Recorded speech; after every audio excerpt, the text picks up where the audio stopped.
Dentro del curso de Diabetes y Enfermedad Cardiovascular, organizado por la Federación Argentina de Cardiología y auspiciado por el Laboratorio Novo Nordisk de Argentina, me voy a referir en el módulo 5 a enfermedad cardiorrenal en diabéticos tipo 2.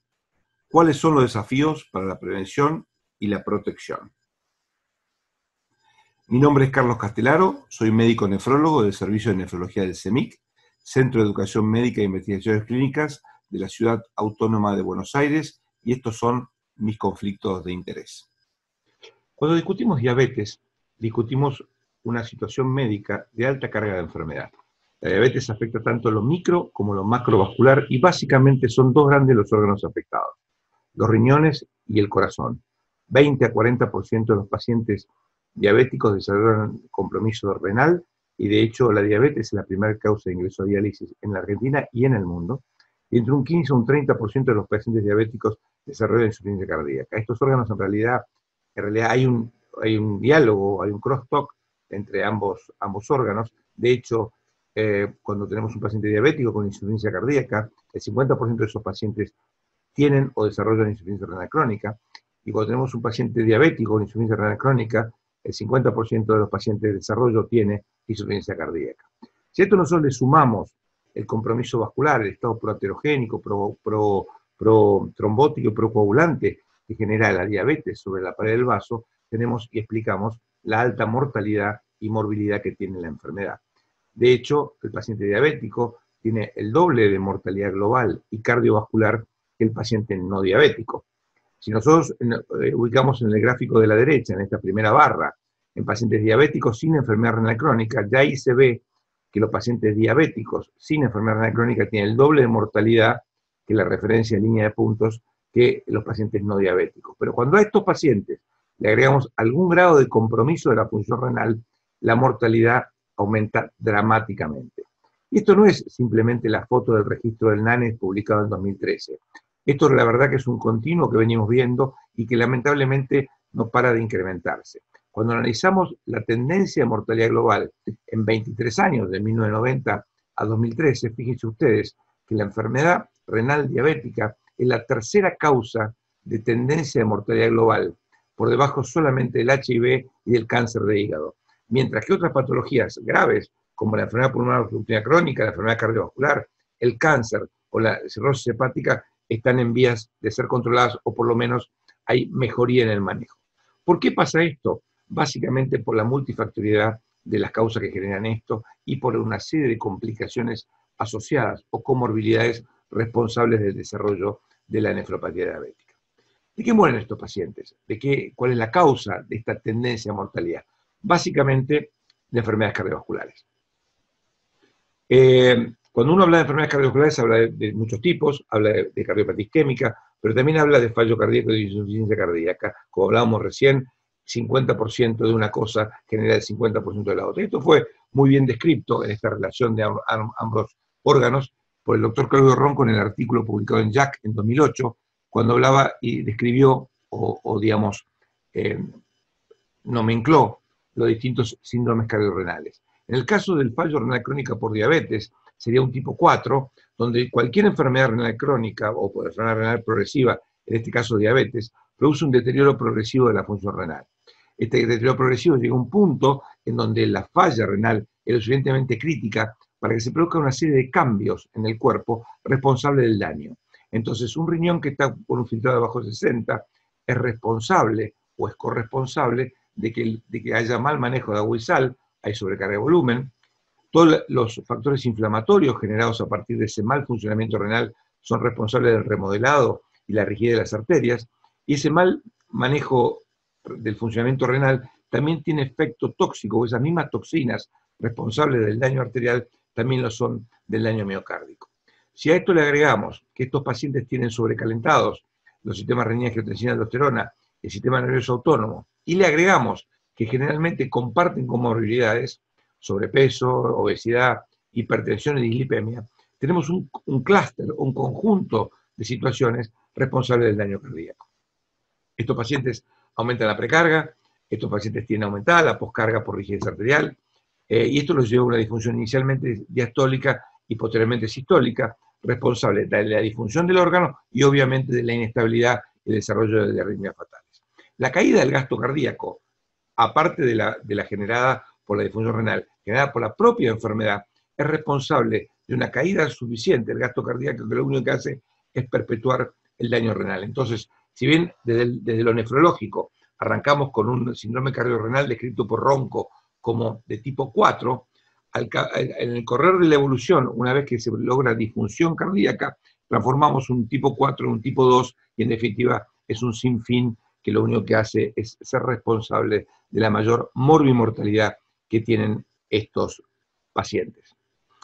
Si uno plantea esta situación, descrito donde estamos parados, enfermedad renal como causa de morbimortalidad, enfermedad renal diabética, acompañando a la enfermedad cardíaca, uno diría que si tuviera que plantearse una acción terapéutica, diría que lo más importante sería que el paciente no se muera. Disminuir los eventos y la mortalidad cardiovascular sería uno de los objetivos principales de cualquier acción terapéutica que querramos hacer. La otra, si yo estoy partiendo de la base que la génesis del problema es el deterioro funcional renal, es importante disminuir la progresión de la nefropatía. Y el desafío más importante, que es el que uno asume en los pacientes que tienen compromiso renal, es lograr la disminución de la morbimortalidad cardiovascular y de la progresión de la nefropatía en los pacientes que ya tienen compromiso renal. Y son pacientes claramente que están graves, que tienen aumentado por mucho el riesgo de enfermar más los riñones, de progresar la nefropatía y desarrollar enfermedad cardiovascular. ¿Qué es lo que estamos haciendo o qué es lo que venimos haciendo hace años para el manejo de estas o para evitar la progresión tanto de la nefropatía como de la cardiopatía? Básicamente son las famosas 5 acciones. Por un lado, incentivar la modificación del estilo de vida, bajar de peso, hacer ejercicio, la dieta, disminuir el diámetro de la cintura, todo lo que signifique el mejor estilo de vida posible. Y después una serie de acciones, estas 4 que están descritas acá, que están actualizadas según la guía recientemente publicada a partir de dicha presentación en el Congreso Europeo de Cardiología en París del año 2019, donde básicamente se propuso para la nefro y cardioprotección un control glucémico con un objetivo global debajo del 7% de hemoglobina glicosilada, pero dando margen a un manejo individual, con objetivo de menos de 6.5 en este manejo individualizado para algunos pacientes, y con un margen un poco más amplio y generoso para pacientes donde bajar demasiado la glicosilada pudiera ser peligroso. Con respecto a la presión arterial, ya dejamos de hablar de números enteros o fijos, hablamos de rangos, y fíjense ustedes que el rango es un poco más ambicioso de que estamos acostumbrados. Poner a estos pacientes diabéticos en objetivo de presión sistólica entre 120 y 129 y una diastólica entre 70 y 79. Y solamente a los pacientes mayores de 65 años permitir o tener objetivos un poco más laxos a 130 y 139. Claramente no por debajo de 120, porque ahí podríamos hipotecar el funcionamiento renal, la perfusión renal, y claramente no debajo de la diastólica de 70, porque ahí podríamos hipotecar el flujo coronario. El otro objetivo es el control lipídico. En pacientes diabéticos con un órgano blanco, o sea, con nefropatía, que son considerados de muy alto riesgo, el objetivo del LDL es claramente menor de 55. Y para pacientes que tienen alto riesgo, o sea, pacientes diabéticos que no tienen tanto compromiso de órgano blanco, claramente se plantean objetivos de LDL menor de 70. Y la otra novedad es que si bien siempre fue controversial y dejado a criterio médico el uso o no uso de aspirina de estos pacientes, las nuevas vías dicen que los pacientes de muy alto riesgo deben tener antiagregación con aspirina. Esta es un poco la realidad y esto es lo que venimos haciendo. Y la pregunta que uno se hace, bueno, si esto es lo que estamos haciendo y esto es lo que está basado en la evidencia, ¿cómo nos fue? Y esta respuesta ya ha sido analizada y una de las publicaciones es la publicación de Gregg en New England en 2014, que lo que hizo fue analizar a 20 años la evolución de las complicaciones de la diabetes. Y fíjense ustedes que hay claramente una tendencia al descenso, con algunos puntos medios como icónicos, como lugares de quiebre. Probablemente uno de los quiebres se haya dado con la publicación del estudio DCCT en el año 1993, si bien fue un paciente diabético tipo 1, donde se planteó un objetivo de hemoglobina glicosilada de 7 para estos pacientes.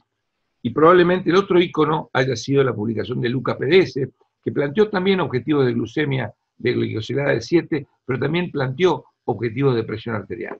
En eso y en todo lo que se avanzó en función de esa evidencia y de otra, se logró con el tiempo una reducción significativa de los eventos. Así fue como se logró una reducción del 53% de infarto de miocardio, un 68% de reducción en la incidencia de stroke, un 51% de reducción en las amputaciones, un 64% de reducción en las crisis hiperglucémicas, y como ya se ve en la curva, también se logró una reducción en la prevalencia de insuficiencia renal crónica, pero un poco más modesta que las otras complicaciones. Y esto probablemente esté explicado por la multifactoriedad del desarrollo de la enfermedad renal crónica, y eso hace al difícil manejo y al difícil control, y probablemente eso sea parte de lo que estamos discutiendo, que es el desafío del manejo de esta situación.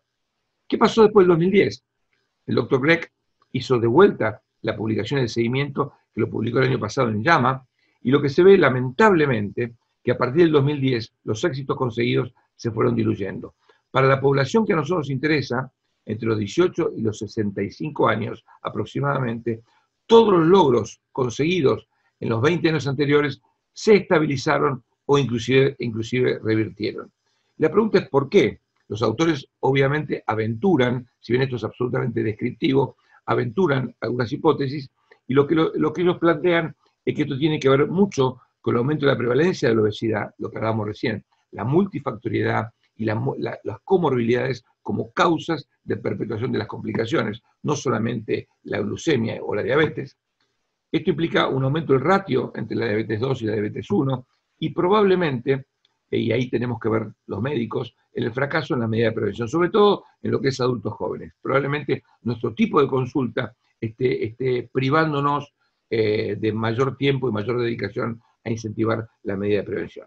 A esto, que es lo que está propuesto por los autores, se me ocurre agregar dos cosas que me parecen que en nuestro medio son válidas. Uno, la dificultad de acceso a tratamientos adecuados. La verdad que tenemos limitaciones operativas, tanto de cobertura médica, asistencia social o de recurso económico, para a veces acceder a los tratamientos que los pacientes necesitan o que eventualmente son mejores. Y la otra cosa que tenemos que asumir es que probablemente los tratamientos clásicos, los que venimos haciendo hace muchos años, pueden ser limitados. Y de eso quiero detenerme unos minutos para que lo revisemos juntos. Tomo, por ejemplo, parte de estas 5 acciones, o estas acciones para evitar para generar cardio y nefroprotección. Y voy, por ejemplo, inicio con lo que son modificaciones de estilo de vida. En lo que es modificación de estilo de vida, el estudio más importante fue el estudio Lucas-Het. En el estudio de Lucas-Het, el descenso de peso, 10% del peso basal, de reducción y actividad física reglada, logró una disminución significativa de las variables metabólicas. Se redujo significativamente el peso, la presión arterial y la hemoglobina glicosilada. Y la pregunta es, ¿qué pasó con las complicaciones? No hubo ningún tipo de cambio en esos 10 años en los eventos macrovasculares, y refuerzo el concepto de lo que estamos hablando. Tampoco en la prevalencia o en el control de la insuficiencia cardíaca. Y con respecto a lo microvascular, pasó algo ambiguo. Hubo un cambio inicial, probablemente por la protección de la barrera de filtración de la microalbuminuria, pero no hubo cambios en la tasa de declinación de la función renal durante 10 años. Quizá lo que había que hacer era corregir la glucemia, y estos 3 estudios, que son 3 tanques, han un seguimiento entre 5 y 6 años, con el objetivo de hemoglobina glicosilada entre 6.4 y 6.9, lograron una reducción significativa de la glicosilada. Y de vuelta, ¿qué pasó con las complicaciones macrovasculares? Nada.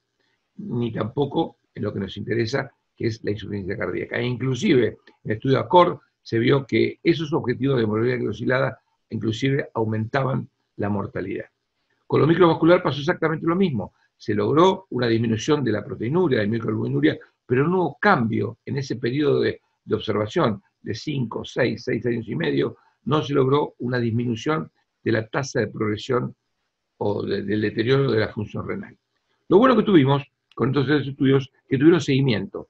El estudio BAT tuvo un seguimiento a 15 años, el ADVANCE en el estudio ADVANCE-ON y el ACCORD en el estudio ACCORDION, donde lo que se vio que a 10 y a 15 años, ahí sí hubo diferencias en la evolución o en la tasa de declinación. O sea, la respuesta incipiente manifestada en pérdida de proteinurias terminó siendo consolidada a los 10 o a los 15 años con una disminución de la progresión de nefropatía, pero 10 a 15 años después de correcto tratamiento.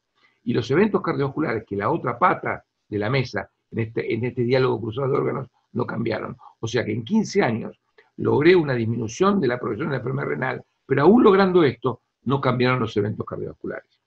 ¿Qué pasó con el control de la presión arterial? Claramente, estos trabajos lograron una disminución significativa de la presión arterial, ¿sí? Y esto, con respecto a las complicaciones macrovasculares, tampoco tuvo impacto, pero aquí sí hubo realmente impacto en lo microvascular. Ahí aprendimos una lección, año 2001, estudio renal, publicado por el doctor Barry Brenner. El doctor Barry Brenner nos enseñó que reducir la presión arterial sistémica sin reducir la presión intraglomerular no protege al glomérulo contra la injuria.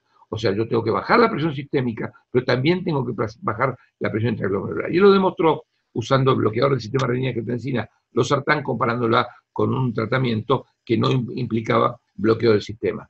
A mismo valor de presión arterial, la tasa de declinación de la función renal y la tasa de proteinuria disminuyeron significativamente. O sea, que todas estas acciones que estamos discutiendo tuvieron impacto importante sobre las variables metabólicas. Pero ese impacto a 5, 6 años, a 10 en el caso de Luca Head, a 4, 4, 5 en el caso de los estudios de hipertensión, no modificaron la aguja de los eventos macrovasculares. Lo hicieron parcialmente en ese periodo de tiempo con los microvasculares y realmente hubo un cambio importante en lo que es la evolución de la nefropatía cuando el tratamiento duró 10 o 15 años de duración. Y uno dirá, bueno, habrá que esperar.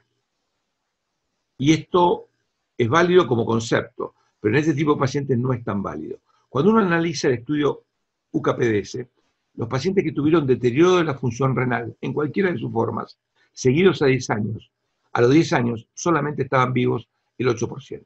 El 92% restante había muerto durante el transcurso del estudio. Entonces, discutir alternativas terapéuticas que logran el objetivo recién después de 10 o 15 años de tratamiento adecuado, para esta discusión no son válidos. Probablemente lo que habría que hacer es plantear un tratamiento integral, no discutir compartimentos estancos, actividad física, presión por un lado, o tratamiento de la glucemia. Quizás lo que habría que hacer era todo junto, y eso es lo que produjo, promovió el estudio de Steno, donde se logró con tratamiento intensivo una reducción significativa de los eventos micro y macrovasculares. Pero claro, a nosotros nos importa este diálogo cruzado, nos importa la evolución de la nefropatía y nos importa la evolución de la cardiopatía. Entonces lo que tengo que hacer es analizar cuáles sean los objetivos de los llamados cardiovasculares. Y cuando analizo los objetivos, me encuentro que los objetivos eran la muerte cardiovascular, la CV no fatal, el infarto no fatal, la cirugía de revascularización miocardia y la angioplastia. No estaba contemplada la insuficiencia cardíaca. O sea, no hay un análisis, no hay una reducción del 53% de un combinado que incluyera insuficiencia cardíaca.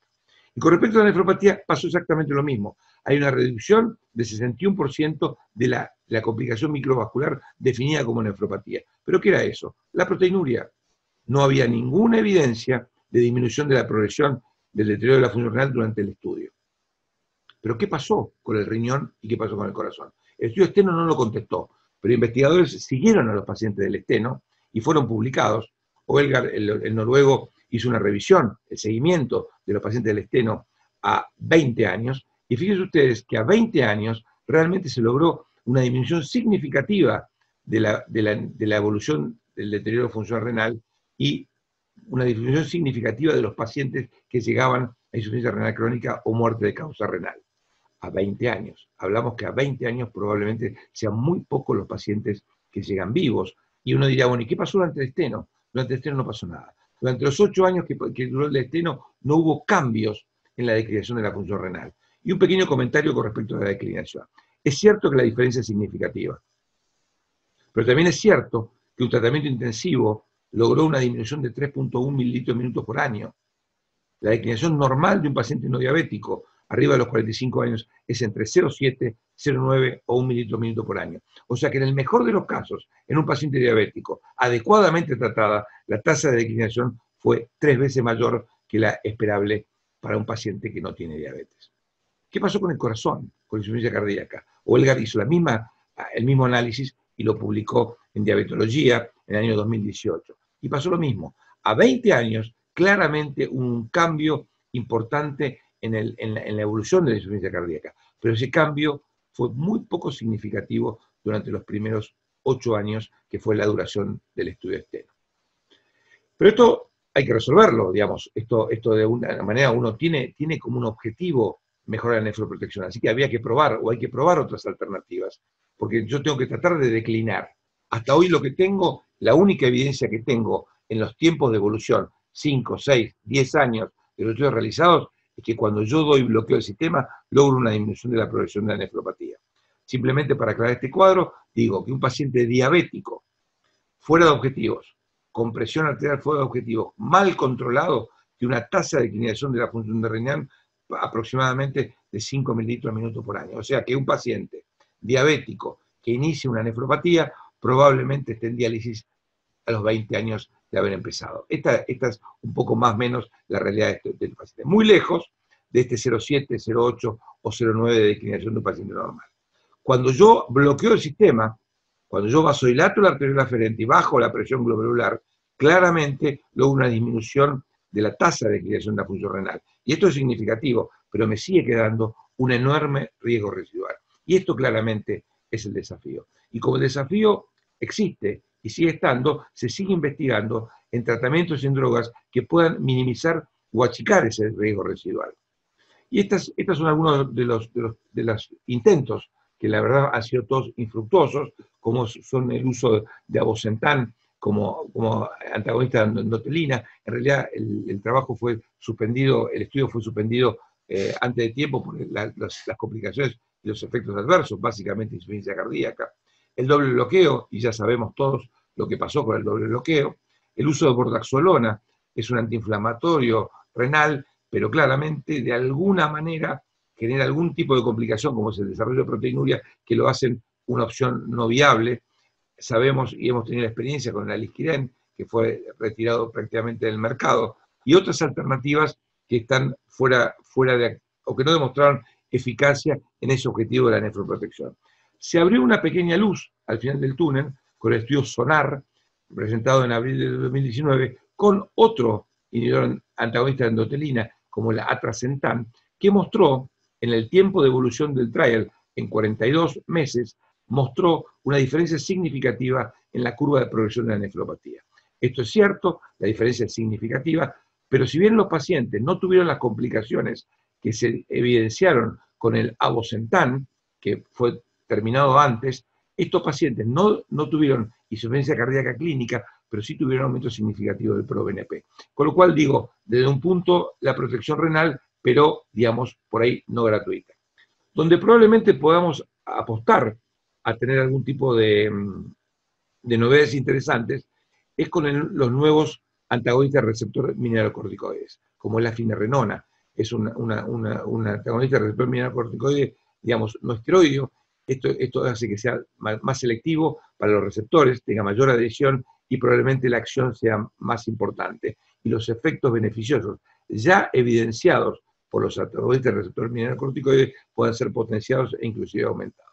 Lo interesante de los estudios con finerenona, que ya directamente juegan fuerte, porque se empiezan a probar en pacientes que ya tienen compromiso de la función renal. Los dos estudios que están en este momento en ongoing, tanto el estudio Fígaro como el estudio Fidelio, tienen como criterio de inclusión la proteinuria. Esos son pacientes que ya tienen compromiso de la función renal. Y los objetivos primarios para un estudio y para el otro en realidad son combinados. Para el estudio Fígaro, lo que importa es el tiempo de ocurrencia de un evento cardiovascular, y en el estudio Fidelio el objetivo es claramente renal. En definitiva, estos dos estudios tratan de definir el comportamiento cardiorrenal del uso del antagonista del receptor mineralocorticoide de finerenona de última generación en pacientes que ya empiezan a tener algún tipo de compromiso. Así que esta es un poco la evolución de las complicaciones de la diabetes y de las distintas acciones que se han ido tomando para poder controlarlas. La pregunta es, ¿lo podemos hacer mejor?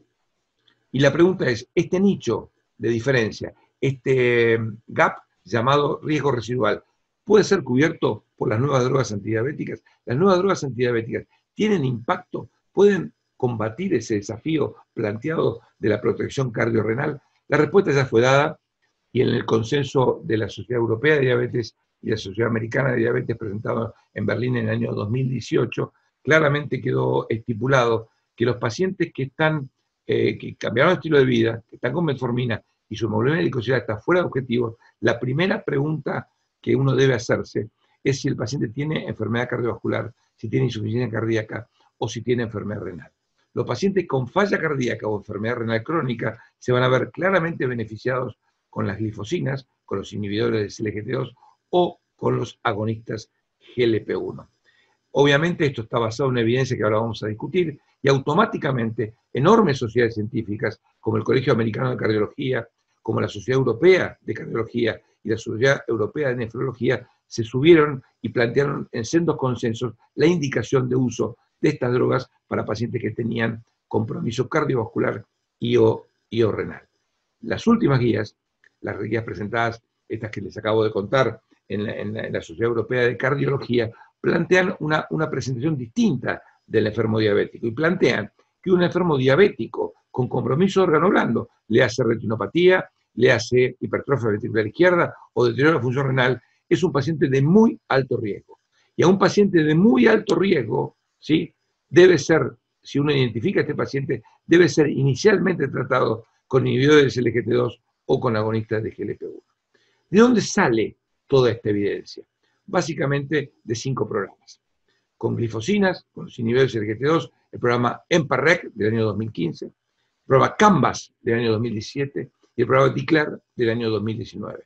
Y con agonistas GLP-1, el programa LEADER de 2016 y el programa SUSTAIN del año 2017. Lo que se vio con estas drogas, y se vio prácticamente en conjunto y casi en simultáneo, que los objetivos cardiovasculares, tanto los MACE, evento cardiovascular, digamos, muerte cardiovascular, infarto y ACV no fatal, disminuyen significativamente tanto con glifosinas como con agonistas GLP-1, con alguna ventaja y alguna diferencia más significativa que en el uso de GLP-1. También había una disminución significativa de las hospitalizaciones por insuficiencia cardíaca, y acá los grandes ganadores claramente fueron los inhibidores de los SGLT2. Lo que sí también se vio, que tanto con glifosinas como agonistas GLP-1 había una marcada disminución de la progresión de la nefropatía. Entonces yo diría, bueno, si yo tengo un paciente con enfermedad renal crónica, o tengo un paciente con diabetes y quiero prevenir o última tratar a un paciente que tiene un compromiso renal, claramente cualquiera de estas drogas puede ser útil. Esto es cierto. Ahora, son familias distintas y tienen resultados muy parecidos. ¿Son iguales? No, claramente no son iguales. Los mecanismos de acción son totalmente diferentes.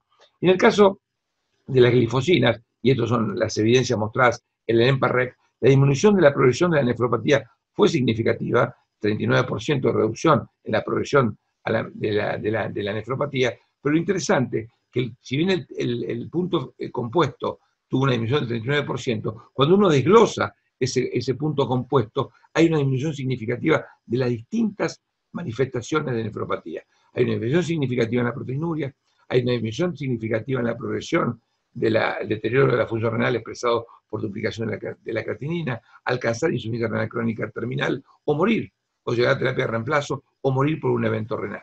Con el caso de las agonistas GLP-1, si bien la disminución también fue significativa, básicamente está fuertemente traccionada por el impacto sobre la proteinuria. Y no hay en el periodo de tiempo estudiado una acción fuerte en la tasa de duplicación. Lo cierto que ambas drogas logran una protección estructural de mediano y corto plazo que está consolidada durante todo el estudio. Por ahí otra de las diferencias importantes es que hay una diferencia en el tiempo de inicio. Las curvas se abren rápidamente en el caso de las glifosinas y probablemente esto responda a la acción intrínseca de la droga con el impacto en la hemodinamia glomerular, que no se ve con los agonistas GLP-1.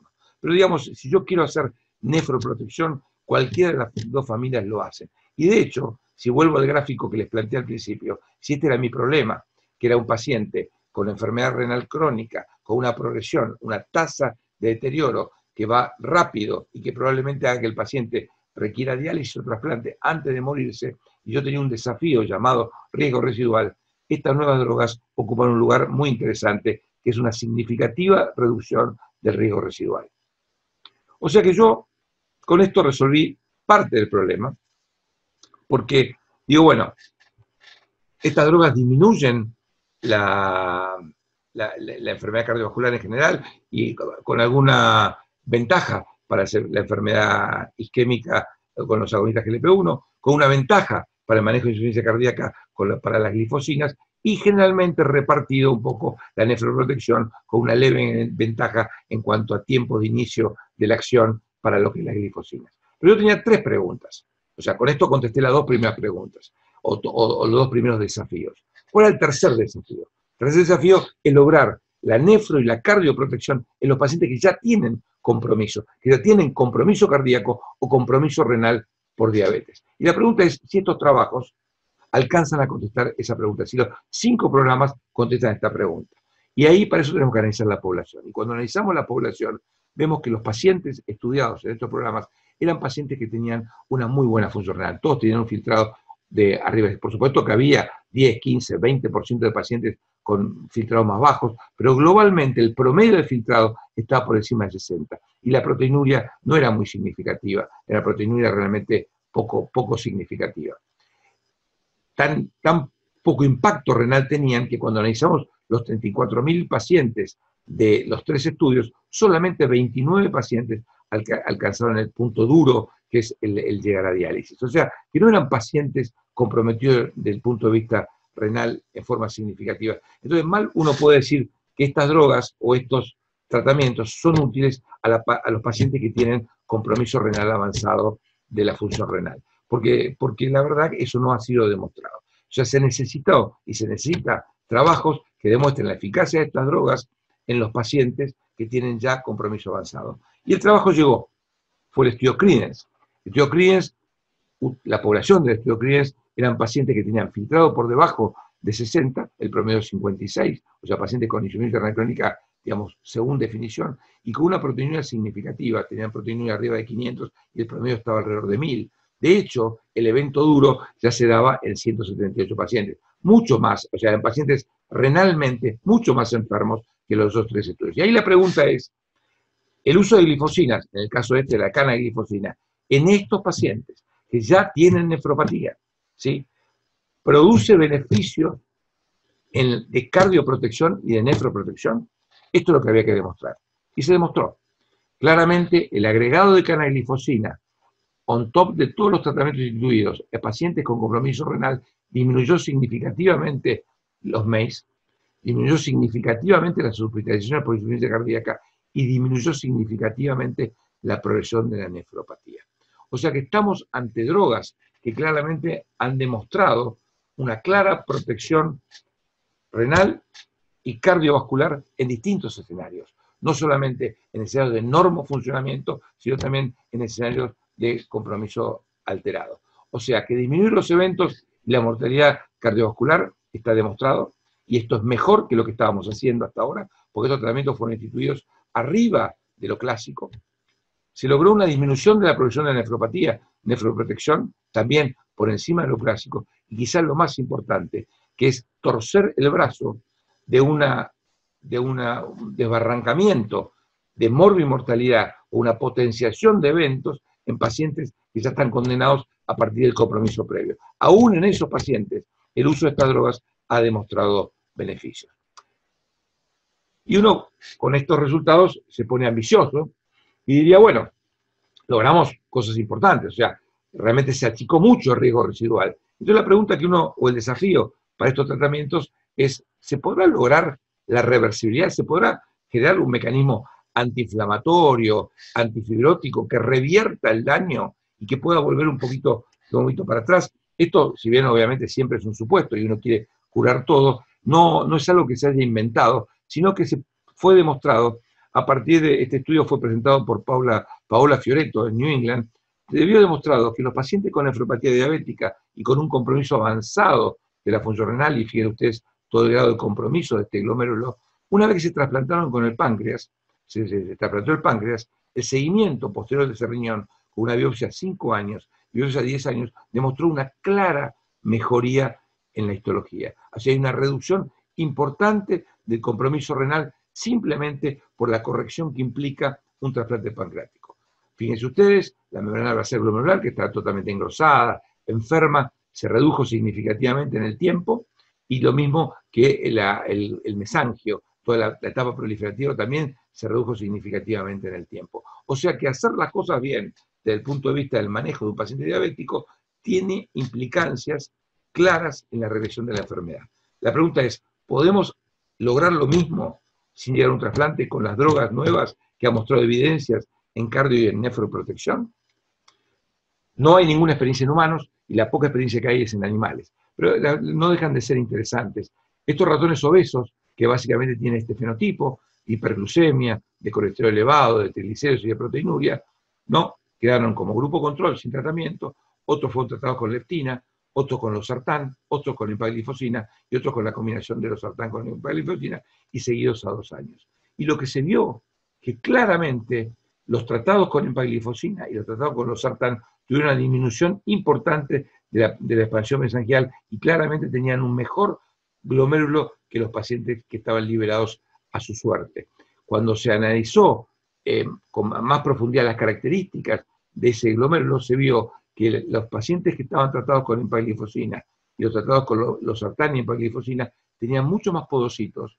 La podocitopenia, la pérdida de células epiteliales y glomerulares, es parte de la cronicidad y de la enfermedad renal crónica. Defender, disminuir la pérdida de esas células es parte de la protección. Y claramente hay evidencia que el uso de estas drogas generó o permitió una protección estructural del riñón. ¿Cuál es la hipótesis de por qué lo hace? ¿Por qué, más allá de los beneficios demostrados cardiovasculares en la producción de la nefropatía, podría haber una mejoría estructural? Porque básicamente en los estados de hiperglucemia se produce una mayor reabsorción hay mayor reclutamiento de CGLT2 a nivel celular, hay una mayor reabsorción de glucosa y obviamente este intercambio sodio-glucosa hace que haya más sodio intracelular. Este aumento de sodio intracelular favorece el aumento de calcio y es responsable del daño celular. Si yo bloqueo el cotransportador sodio-glucosa, lo que hago es disminuyo la cantidad de sodio, ergo de calcio, en ese intercambio iónico dentro de la célula y evito el daño estructural. O sea que hay un fundamento fisiopatológico para pensar que una acción fisiopatológica concreta, ¿sí?, altere y deje de alterar cuando hago el tratamiento específico sobre la célula mesangial. Pasa lo mismo con GLP-1, en realidad es bastante parecido, porque claramente en los animales, también animales obesos, animales propensos al desarrollo de diabetes, y donde se genera una diabetes inducida, un estado de hiperglucemia, fíjense ustedes que los pacientes, en los ratones con hiperglucemia, todos los marcadores inflamatorios, el TNF-alfa, la interleuquina 1 y la interleuquina 6, están aumentados en forma significativa. Cuando estos ratones son tratados en ese contexto con agonistas GLP-1, hay una disminución significativa de los parámetros inflamatorios. Y esto se traduce fenotípicamente en una disminución de la apoptosis celular, o sea, de la muerte y la destrucción celular. O sea, creo que estamos ante alternativas terapéuticas que no solamente tienen mejoría en las manifestaciones clínicas, sino que tienen evidencia o empiezan a tener evidencia de mejoría en temas absolutamente estructurales. Drogas que disminuyen la presión arterial, son drogas que disminuyen el peso, son drogas que disminuyen la glucosa, pero que tienen un montón de acciones paralelas e intrínsecas de protección, e inclusive podríamos llegar a apostar a que pueda tener capacidad para reducir los daños estructurales. Y lo más interesante que han demostrado estos programas, estas acciones cardio y nefroprotectoras son independientes del grado de compromiso cardiovascular y renal basal que tenga el paciente. La acción existe preventivamente en etapas de normo corazón y normo riñón, y también la acción es protectora en pacientes que tienen mayor compromiso. Y esto es independiente del manejo de la glucosa, es absolutamente por efecto idiosincrático de la droga. Muchas gracias, espero haber sido claro y que hayan podido disfrutar de la charla.